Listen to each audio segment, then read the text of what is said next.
FCTV land, how you doing? I'm Jayne Spooner, and I'm a University of Minnesota Master Gardener here in Rice County. And yep, it's finally May. We might get out into the garden yet.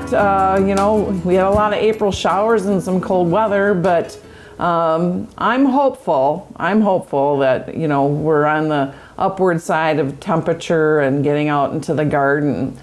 So as gardeners, we talk about planning all the time, and I think gardeners never stop planning, even in the winter time, and we're always looking at new things. And so I just kind of wanted to talk to you guys about something today that probably isn't a University of Minnesota research-based information, but it is recognized, and I know that there's some more information coming out of it through a new book. And what prompted me to talk about this was I had been digging through my bookshelves in my office, and kind of doing some fall or some spring house cleaning and doing some purging and getting rid of some books. And I came across a couple of books called Louise Ryott, and it's Carrots Love Tomatoes and Roses Love Garlic.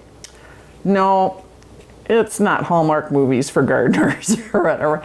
But what these books talk about are companion planting with other, with different flowers and herbs and vegetables, and how to marry them up to be beneficial for your garden. And like I said, this research is kind of an ongoing thing. They haven't really done a lot of studies, but they're starting to look at it a little bit more. Basically, one of the reasons is the fact that people want more natural methods to gardening and deterring bugs and that kind of stuff coming into your garden, or attracting good bugs to your garden, so that you're not using chemicals on it. So what are the bases and what are the reasons that you want to look at companion planting? Well, if you're a person that doesn't want a big garden plot, you can actually use it as a space-saving method. So you can kind of interplant different vegetables so that you're saving space. It's also, actually, believe it or not, it's good for the health of your soil by some of the things that you plant in your gardens.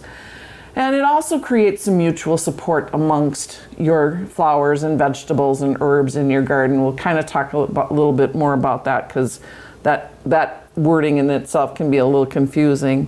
And like I stated before, it's a natural way to deter pests in your garden. So when we're talking about saving space, right now it's a little bit cooler in the season, so we're not putting out our tomatoes, we're not putting out our peppers, but what we can start doing in this cooler weather is actually start planting some lettuces, radishes, peas, because they like these cooler, more temperate weathers rather than it being really hot. When it gets really hot, those vegetables tend to bolt. So what you can do is just find your space in your garden and set up your rows, but kind of leave some space, some larger spaces between each crop. And then as it starts to come into harvesting time for those vegetables, you're probably going to start being able to put in those tomatoes and peppers into your garden. So you can start harvesting those crops, and then when you're putting in your tomatoes and peppers, plant them in between those rows, because what's going to happen is, as you're harvesting, your peppers and your tomatoes are going to start growing, and they're going to kind of get tall, and they're going to kind of create some shading for those plants that are not real fond of that, hot sun beating down on them. So, and it actually does kind of help with the soil. You've got something growing in there that's of worth rather than weeds, so it's helping with your weed management. So that's kind of, my mom and my grandma, when they planted their garden, you had your row of radishes, and then maybe 12 inches over you had your row of carrots, and then, so it was a very methodical way of planting. So it's actually going to create a little interest in your garden by interplanting those two. So, and again, saving space, so you're not taking up one plot area where something's going to be real short season that you're not going to maybe use the rest of it. So if you put those tomatoes and peppers in between those rows, you can utilize more of your garden space.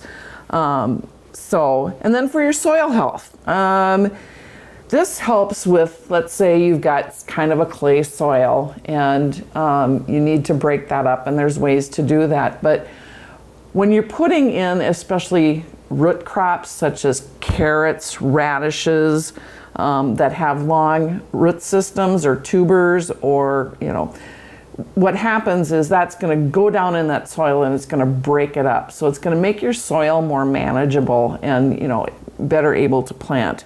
Also planting tomatoes, melons, those types of things, they're also going to help with that compaction of that soil because they have a very big root system and they're constantly reaching down into that ground to reach for their water sources. So again, it kind of breaks up, you know, your soil, not making it as compact. Another way that it helps your soil is the fact that if you add things like legumes, like peas, beans, even if you want to put a clover in there in between your rows for just a natural mulch, what happens is that actually feeds your soil, those legumes. They create nitrogen for your soil, which is very important, you know, to have in your soil. So by using those types of crops in your garden too and creating that extra nitrogen, it's just taking less money to buy fertilizer to add to your gardens. It's just that natural fertilizer. Another reason that you do companion planting is for mutual support. Nope, you're not giving your veggies a little pat on the back that just says grow baby grow. What mutual support is all about is it was done by the indigenous people for hundreds and hundreds of years. And the model is called the Three Sisters model. And they integrated corn, squash, and beans into their gardens. Now, the reason that they would plant the corn, of course, to eat it, they would plant the corn and then they would plant beans next to it. The corn stalk, as it grew, had the beans growing up next to it. So the corn acted as a natural trellis for the beans to crawl up it. So then around that, then they would plant squash, and that would come around, and what would happen, it would help deter pests from coming in and eating the corn. You know, raccoons would come in. And also the beans and the corn would act as a deterrent for the squash vine borer bug that comes in and will decimate a squash crop.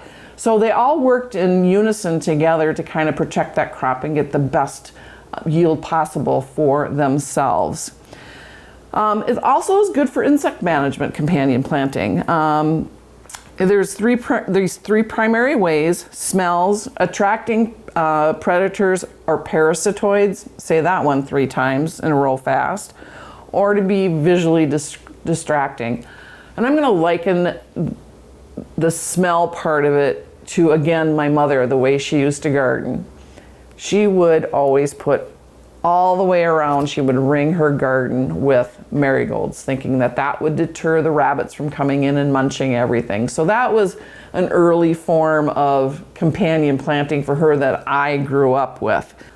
The smell part of the companion planting is it's going to either attract predator insects, which actually come in and eat the bad bugs, or the parasitoids, which actually will come in. There are these parasitoids that actually will come in and lay their eggs on these bugs, such as like the tomato hornworm, and they will actually lay their eggs on these bugs, and it actually makes the bug perish as those eggs start to hatch. So it's kind of creepy and gross, but it does work.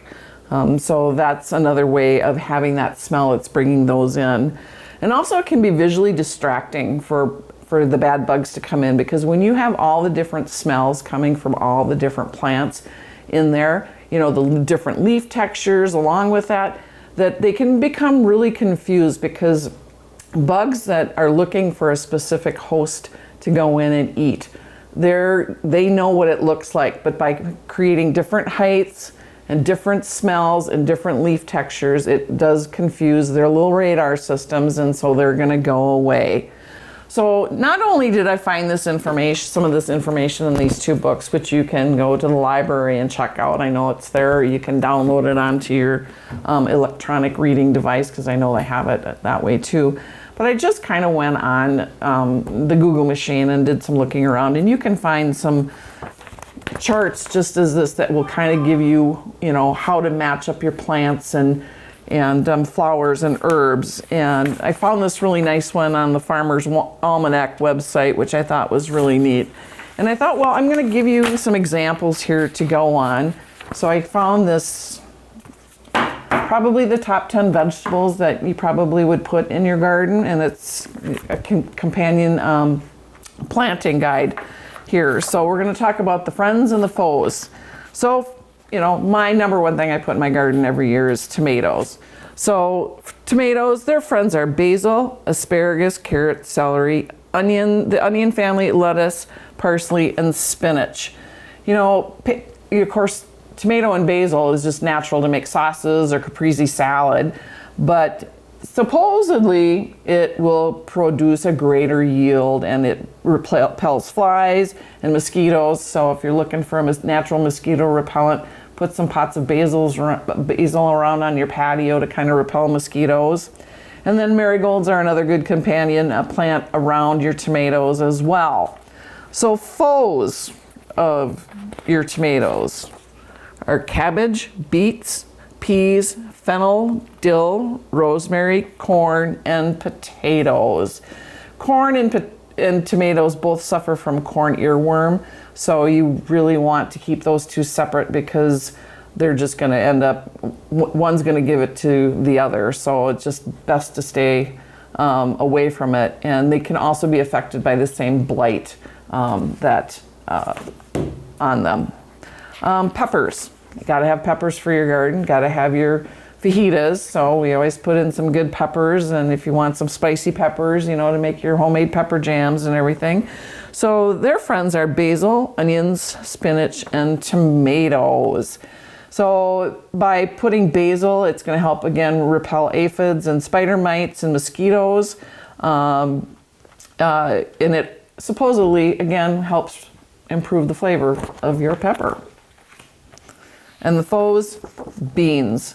Beans are basically, they're going to spread amongst the pepper plants and probably try and climb up them, so you don't want that, you know, going around on them.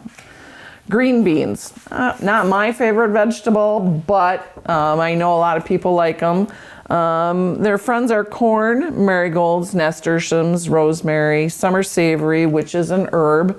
There's also an herb called winter savory. Brassicas, which is like your broccoli and Brussels sprouts, cucumbers, and peas. So corn and beans grow well because they grow up the corn stalks, much like we talked about the Three Sisters model. Marigolds and nasturtium and rosemary will help improve the growth rate and the flavor. And then add your Brussels sprouts and cucumbers and peas. So foes of green beans, beets and onions. These actually will impede the growth of your beans, so you don't want to plant them next to each other. And then on to cucumbers. Their friends are marigolds, nasturtiums, beans, celery, corn, lettuce, dill, and peas, makings of some good salad. The marigolds and the nasturtiums are going to repel the aphids that can come in and ruin the plant. And the other ones just make a really good companion.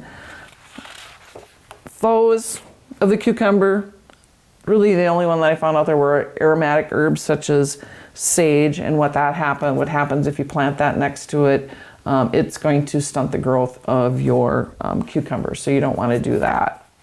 So then we have onions. Their friends are carrots, beets, cabbage, lettuce, parsnips, tomatoes, and rosemary. And just by putting carrots next to your onion, it's going to help repel the carrot fly, which, you know, you think it's only going to affect the carrots, but no, the carrot fly actually does go after the onions. So that's always a good way to marry up your plants. Onions, their foes are asparagus, beans, and peas. Lettuce, their friends are mint, and I'm going to caution you on the mint. Don't put that in your ground. Put it in a pot in the ground.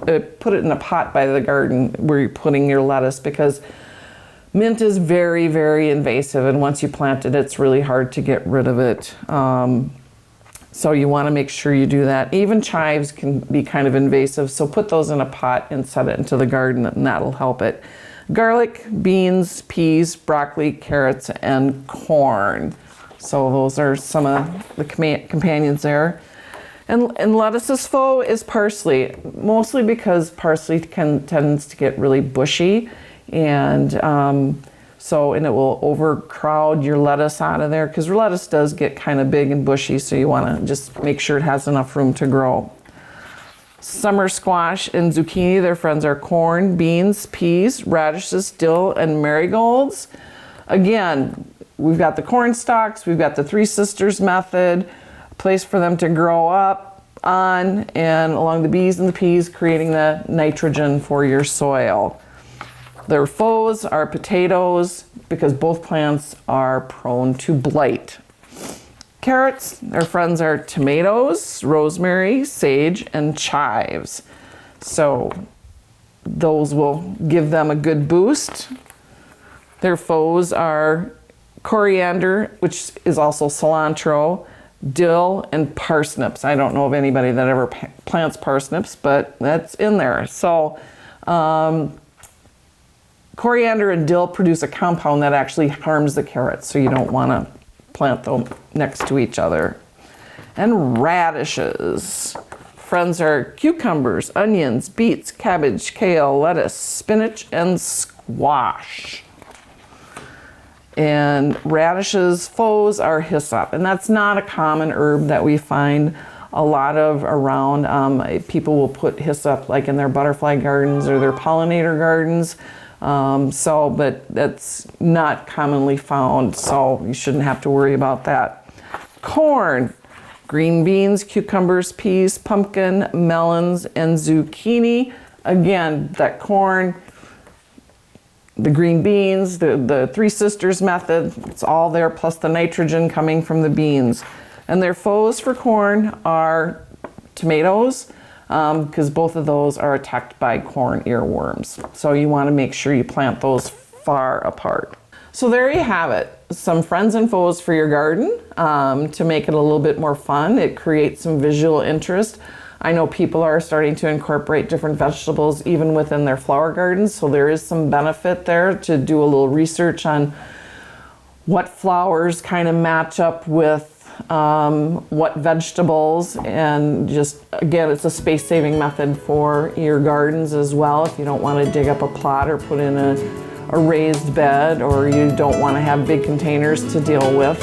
So there's lots of ways to just create that interest by using these companion planting methods. And a good place to really start out is going to the internet. Go to the University of Minnesota website. And a book that I can recommend to you is a book by Jessica Walliser. It's called Plant Partners. And then I started off this segment talking about more research being done into this area of companion planting. It's something that's going to just take a really long time, because there are so many different plant combinations, and as we get more heirlooms are coming onto the market that are being found. So this research is going to be continuously going on and on. But I do see it as something beneficial, for our environment, as we want to lessen the use of chemicals within our yard. So there you go, something new to try for your garden, and I hope you have a fabulous spring and happy digging.